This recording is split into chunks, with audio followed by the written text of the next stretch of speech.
बहुत पुराने समय की बात है। अरावली की पहाड़ियों के बीच बसा था राजा विक्रमसेन का विशाल और भव्य महल। दिन में वह महल सोने की तरह चमकता था, लेकिन रात होते ही उसकी ऊंची दीवारें किसी डरावने साए में बदल जाती थीं। कहते थे, जो सूरज ढलने के बाद उस महल में गया वह कभी लौटकर नहीं आया। राजा विक्रमसेन एक पराक्रमी योद्धा था, लेकिन उसका हृदय पत्थर से भी कठोर था। सत्ता के नशे में उसने न जाने कितने निर्दोषों को दंड दिया। सबसे बड़ा अपराध उसने तब किया जब उसने एक साधु की चेतावनी को ठुकरा दिया। साधु ने कहा था, राजन, अन्याय का फल इस महल की ईंट-ईंट को भोगना पड़ेगा। राजा हंसा और साधु को कारागार में डाल दिया। उसी रात साधु की रहस्यमय मृत्यु हो गई। उसके बाद महल में अजीब घटनाएं शुरू हो गईं। रात के 12 बजते ही दरबार में किसी के चलने की आवाज आती, जबकि वहां कोई नहीं होता।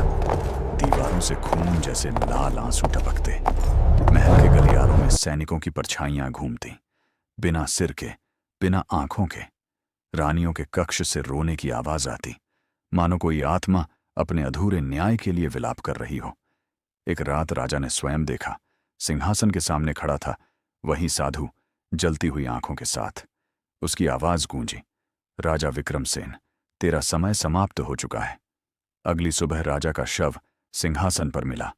चेहरा भय से जकड़ा हुआ, आंखें खुली, लेकिन उनमें जीवन नहीं था। राजा की मृत्यु के बाद महल को बंद कर दिया गया। वर्षों बीत गए। जंगल ने महल को घेर लिया, लेकिन डर की कहानियां जिंदा रहीं। गांव के लोग कहते थे कि अमावस्या की रात महल के झरोखों में दीपक अपने आप जल उठते हैं और किसी राजा की परछाई अब भी सिंहासन पर बैठी दिखती है। एक बार कुछ खोजी युवक सच्चाई जानने महल में घुसे। जैसे ही रात गहरी हुई, महल के दरवाजे अपने आप बंद हो गए। दीवारों पर उभरी आकृतियां बोलने लगी।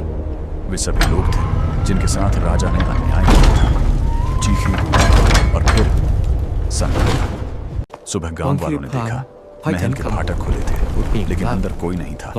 सिर्फ दीवारों पर नए खून के निशान थे। आज भी कहा जाता है, राजा का महल खंडहर नहीं, बल्कि न्याय की जेल है, जहां हर अन्यायी आत्मा को अपनी सजा भुगतनी पड़ती है। और जो लालच या घमंड के साथ वहां जाता है, वह महल का हिस्सा बन जाता है।